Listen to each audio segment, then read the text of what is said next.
स्त्री का विश्वास। एक गांव में एक ब्राह्मण अपने पत्नी के साथ रहता था। पत्नी मुंहफट थी, इसलिए ब्राह्मण के कुटुंबियों संग उसकी बनती नहीं थी। परिवार में सदा कलह का वातावरण बना रहता था। ब्राह्मण प्रतिदिन के इस कलह से तंग आ गया और सोचने लगा कि रोज रोज की कलह से परदेश जाकर अलग घर बसाकर रहना अच्छा रहेगा। कम से कम शांति से तो जीवन व्यतीत होगा। यह विचार कर वह कुछ दिनों बाद ब्राह्मणी को लेकर परदेश की यात्रा पर निकल गया। मार्ग में एक घना जंगल पड़ा। लंबी यात्रा के कारण ब्राह्मण और ब्राह्मणी दोनों थक गए थे। ब्राह्मणी का प्यास के कारण बुरा हाल था। ब्राह्मण उसे एक पेड़ के नीचे बिठाकर जल की व्यवस्था करने चला गया, किंतु जब तक वह जल लेकर लौटा तब तक ब्राह्मणी ने प्यास के कारण अपने प्राण त्याग दिए थे। ब्राह्मणी को मृत देखा ब्राह्मण बहुत दुखी हुआ।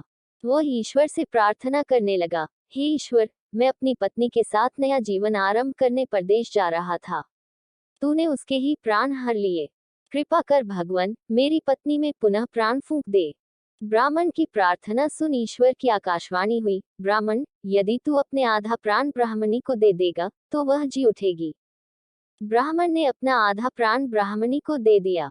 ब्राह्मणी पुनः जीवित हो गई। दोनों ने पुनः अपनी यात्रा प्रारंभ कर दी। चलते चलते दोनों एक नगर के बाहर पहुंचे। वहां पहुंचकर ब्राह्मण ने ब्राह्मणी को एक कुएं के पास बैठने को कहा और स्वयं भोजन की व्यवस्था करने चला गया। ब्राह्मणी कुएं के पास गई तो उसने देखा कि एक लंगड़ा किंतु सुकुमार युवक रहट चला रहा है। दोनों ने एक दूसरे से हंसकर बात की और एक दूसरे के प्रति आकर्षित हो गए। दोनों अब साथ रहना चाहते थे। इधर जब ब्राह्मण भोजन की व्यवस्था कर लौटा तो ब्राह्मणी को एक लंगड़े युवक से बातें करते हुए पाया। ब्राह्मण को देखकर ब्राह्मणी बोली, यह युवक भी भूखा है, इसे भी भोजन में से कुछ अंश दे देते हैं, हमें पुण्य प्राप्त होगा। ब्राह्मण ने लंगड़े युवक को अपने साथ भोजन करने आमंत्रित किया। तीनों ने साथ साथ भोजन किया। भोजन करने के बाद जब प्रस्थान करने का समय आया तो ब्राह्मणी ब्राह्मण से बोली, क्यों ना इस युवक को भी अपने साथ ले चलें। 2 से 3 भले, बात करने के लिए एक अच्छा साथ मिल जाएगा। वैसे भी तुम कहीं जाते हो तो मैं अकेली रह जाती हूँ। अकेले मुझे भय सताता है, ये रहेगा तो किसी प्रकार का भय नहीं रहेगा।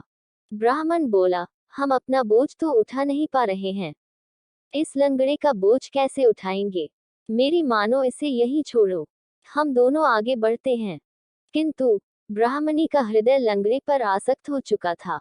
वह कहने लगी, इसे हम पिटारे में अपने साथ ले चलते हैं, ये भी कहीं न कहीं हमारे किसी काम आ ही जाएगी। अंततः ब्राह्मण ने ब्राह्मणी की बात मान ली और पिटारे में डालकर लंगड़े को साथ ले लिया। कुछ दूर जाने के बाद वे पानी पीने के लिए एक कुएं के पास रुके। वहां पानी निकालते समय ब्राह्मणी और लंगड़े ने ब्राह्मण को कुएं में धकेल दिया। उन्हें लगा कि ब्राह्मण मर गया है और वे आगे बढ़ गए। कुछ दिनों की यात्रा के पश्चात वे एक नगर की सीमा पर पहुंचे। लंगड़ा अब भी पिटारी में ही था। सीमा पर उपस्थित पहरेदारों ने ब्राह्मणी को रोक लिया और पिटारे की तलाशी ली। तलाशी में पिटारे में से लंगड़ा बाहर निकला। दोनों को राजदरबार ले जाया गया। राजदरबार में राजा ने ब्राह्मणी से पूछा, ये लंगड़ा कौन है, इसे तुम पिटारे में छुपाकर क्यों ला रही थी। ब्राह्मणी बोले, ये मेरा पति है, कुटुंबियों से तंग आकर हम अपना देश छोड़कर परदेश आए हैं। कई लोग मेरे पति के बैरी हो चुके हैं, इसलिए अपने पति को मैं पिटारे में छुपाकर लाई हूँ। कृपा कर आप इस नगर में हमें निवास करने की अनुमति प्रदान कर उपकार करें। राजा ने उन्हें नगर में बसने की अनुमति दे दी और दोनों नगर में पति पत्नी की तरह रहने लगे। उधर कुएं में गिरे ब्राह्मण को कुछ साधुओं ने कुएं से बाहर निकाल लिया था। कुछ दिन साधुओं के साथ रहकर ब्राह्मण उसी नगर में आ गया जहां ब्राह्मणी लंगड़े के साथ रह रही थी।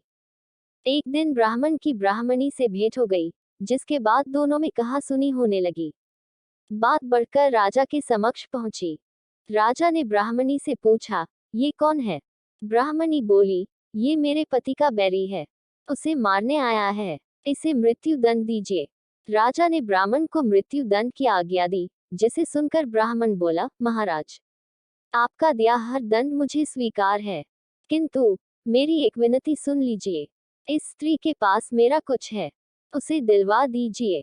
राजा ने ब्राह्मणी से पूछा, इस व्यक्ति का कुछ तुम्हारे पास है क्या?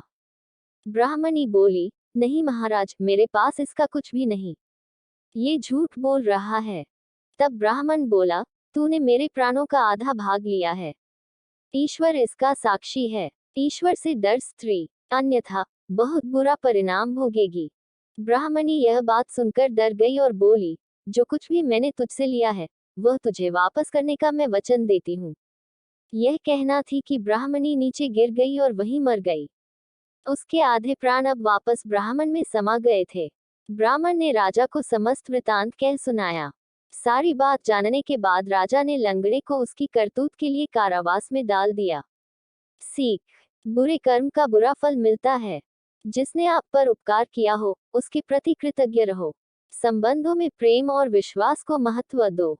किसी से धोखा मत करो।